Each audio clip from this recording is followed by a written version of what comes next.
I really would like to start off by encouraging my fellow board members to approve this annexation petition, which we just did, and the conditional zoning request, and here are my reasons why.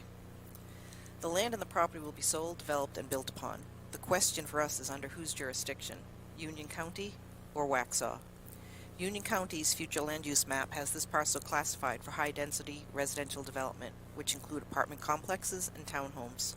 Considering Union County has recently approved the David Weekley project, which includes townhomes adjacent to this property on Cuthbertson Road, it appears Union County will continue to approve high-density residential development consistent with implementing their future land use plan. Under the town of Waxhaw's jurisdiction, there are many benefits, which I have broken down into several categories to address the most common concerns that I hear from citizens. The financial impact. Housing units built on this parcel and the people who live on them will use our existing infrastructure, as well as receive first response from our police department due to mutual aid agreements. Under Waxhaw's jurisdiction, the town will be capturing the property tax base as well as money from the power bill funds for future roadway maintenance. This increased tax base means the town's operating costs can be dispersed and distributed amongst a larger number of taxpayers, more people contributing to the pot. Generating revenue through the issuance of building permits and inspections and fees. Currently, building permits and inspection and fees provide a little under $1 million a year to the town in revenue not based on taxes. Let me say that again. Building permits and inspection fees provide a little under $1 million per year to the town in revenue not based on taxes. If this revenue stream dries up or stops, then this or future boards will have some tough decisions to make about cutting town services, raising taxes, or a combination of both in order to compensate for the $1 million a year lost in this revenue. Infrastructure and roadways, probably one of the number one concerns, and we heard that tonight. We're all aware that NCDOT has more projects than money or funding. And as a town, we are committed to solving our infrastructure and roadway problems. Unfortunately, we do not have deep enough pockets to self-fund all the major improvements necessary. We must collaborate and work together with landowners and developers to achieve solutions to our infrastructure and roadway needs. This project will provide an alternative roadway connection from Cuthbertson Road to Providence Road with a traffic light at the entrance exit onto Cuthbertson Road. The traffic impact analysis indicates this connector roadway would improve the intersection flow at Providence Road and Cuthbertson initially by 25% and as much as 50% after the Providence Road and 16 widening project. Let's talk about green space and park. The town of Waxhaw ordinance require tree save and preservation, trails, landscaping, and walkability requirements, a dedicated 20% of the development to usable public open spaces, which includes trails, parks, plazas, playgrounds, and community gardens. Union County ordinances are not as stringent as the town of Waxhaw and will allow clear cutting, minimal tree save, and protection areas. Let's talk about schools. Throughout the development process, the Union County Public School System is not only updated on this project, but also provides their feedback, recommendations, and school assignments based upon their capacity levels. The timeline for this project to start is in 3 years around 2025, or it could be as long as 7 years into the future in 2029. Which means that a child entering into kindergarten today would be in middle school, a middle schooler would be in high school, and a high schooler would be in college by the time this is completed. Let's talk about smart growth. According to the United States Environmental Protection Agency, smart growth principles include creating a range of housing choices, walkable neighborhoods, preservation of open space, compact building design, and creating attractive communities. This project clusters a variety of housing types in order to save more green space and trees while designing a walkable neighborhood and connecting sidewalks with trails. During our recent future planning session with Mitchell Silver, we learned our population is increasing largely due to migration patterns of people relocating here from other states and not through retention of our young adults. In addition, by the year of 2030, 1 out of every 5 adults, or 20% of our population, will be over the age of 65. This project provides affordable housing options and a variety to this demographics. Rather than focus on density, which is just a number, we need to place emphasis on the project's design, look, and feel.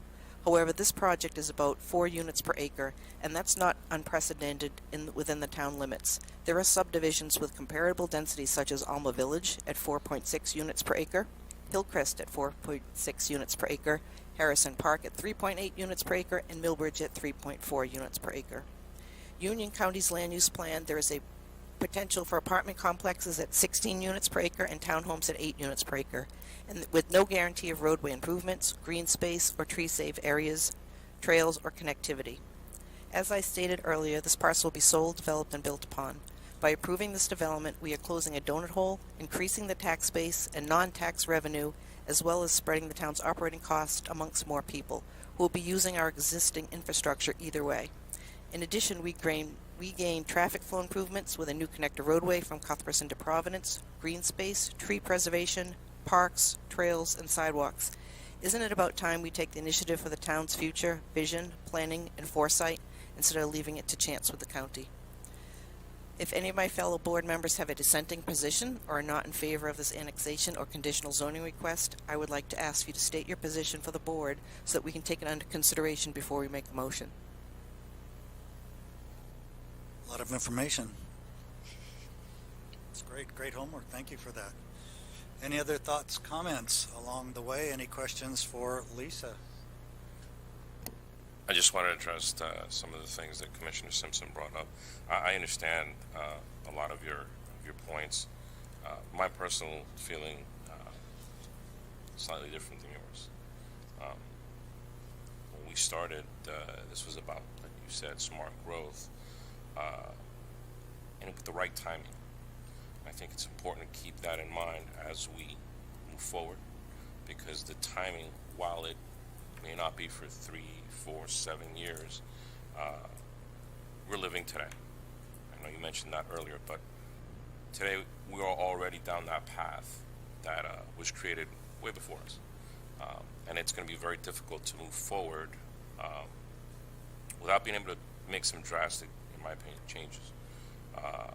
Sometimes that will mean that what is obvious to some may not be what's best at this time.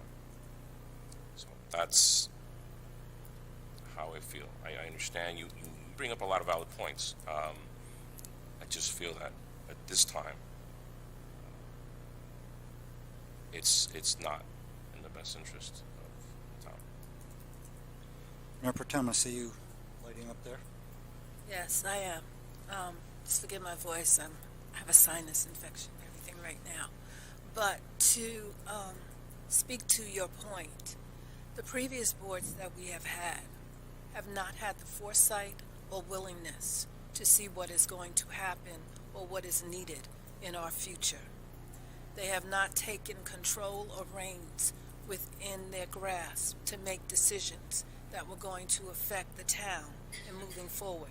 That is why we are in the position we are today.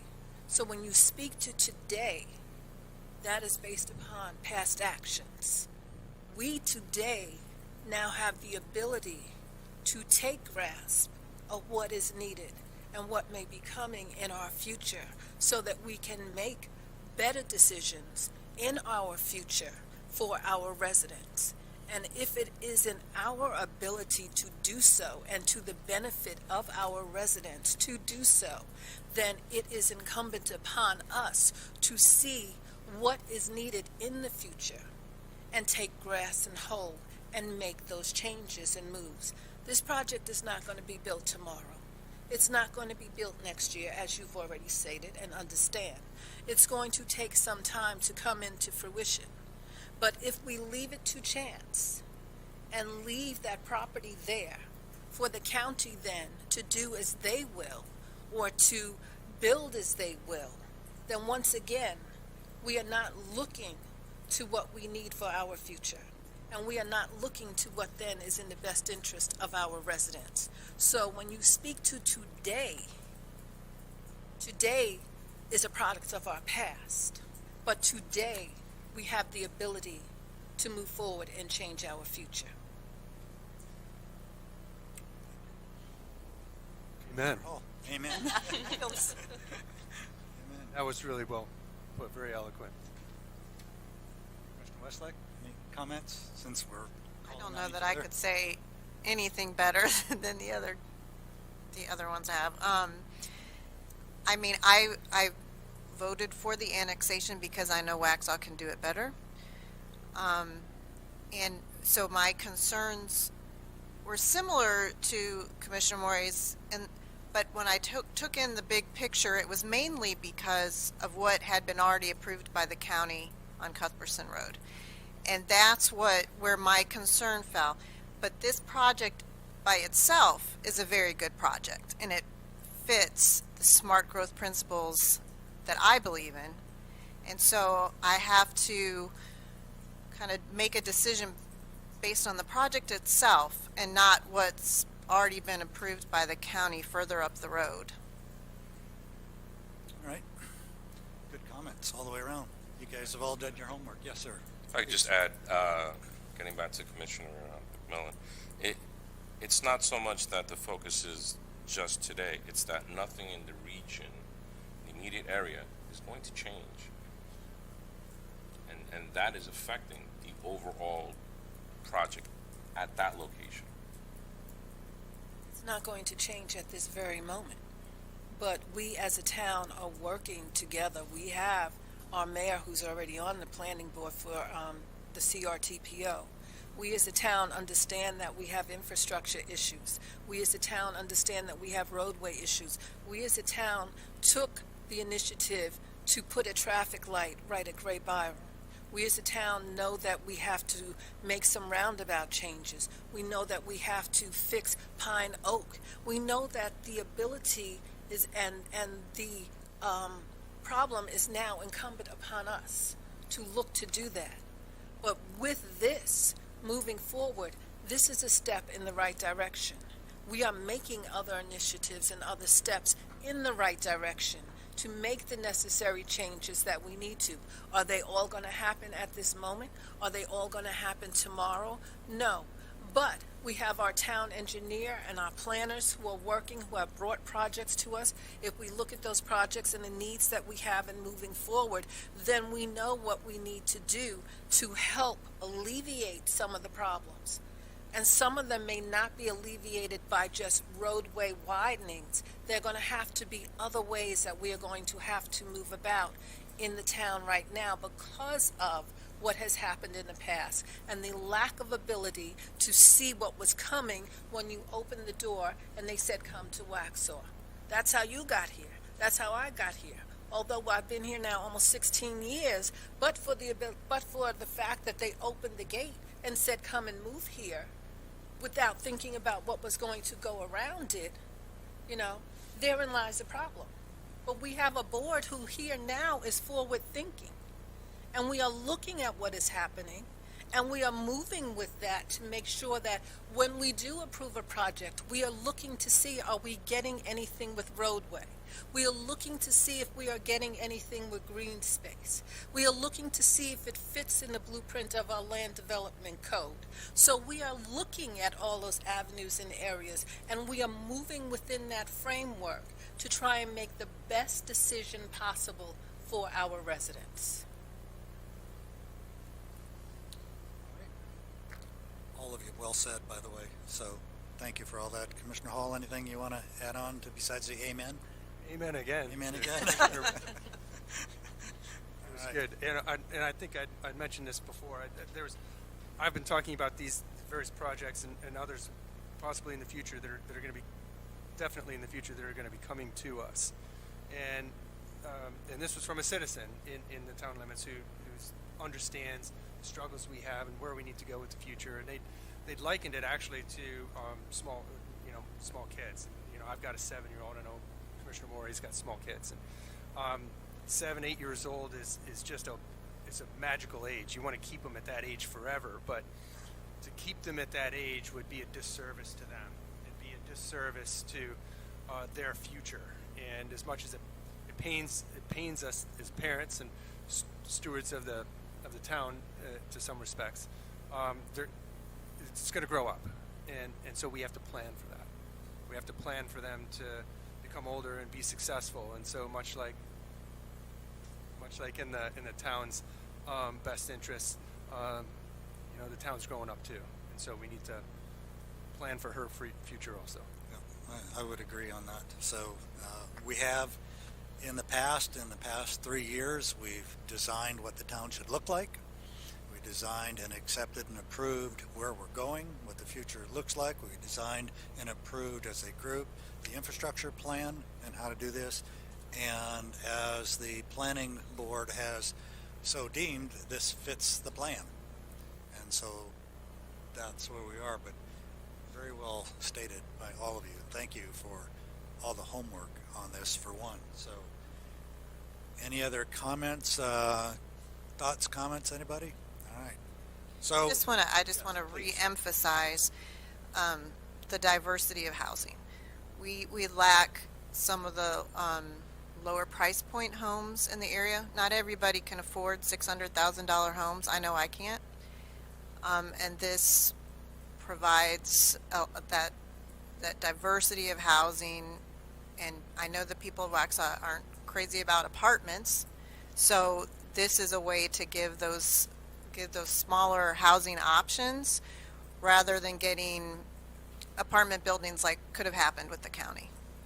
And that's a good point. As a builder and developer myself, I mean, I'm always looking for where can I fit in the marketplace, and if the marketplace takes off, like some areas where your entry point is $1.5 million, then that precludes the guys who stood up in front of us just a while back. That precludes them from ever being able to live inside of our town.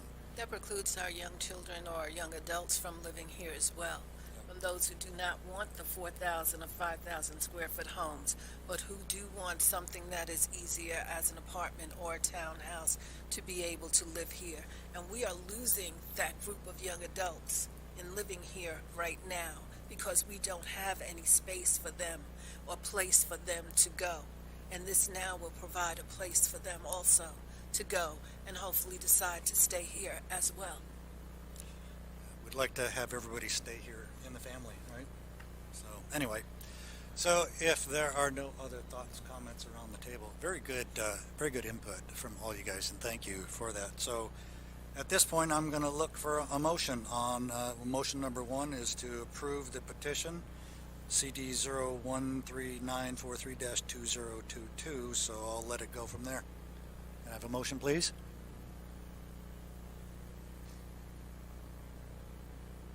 I'll make the motion to approve petition CD 013943-2022 with all the conditions and standards listed on the plan and vested rights for 7 years from the date of approval.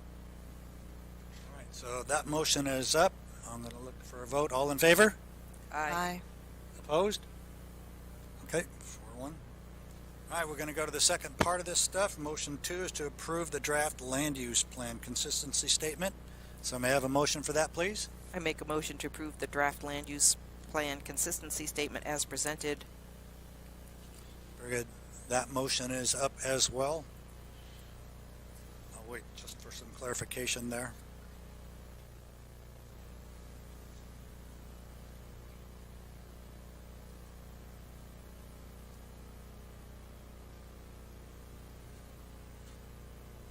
Very good.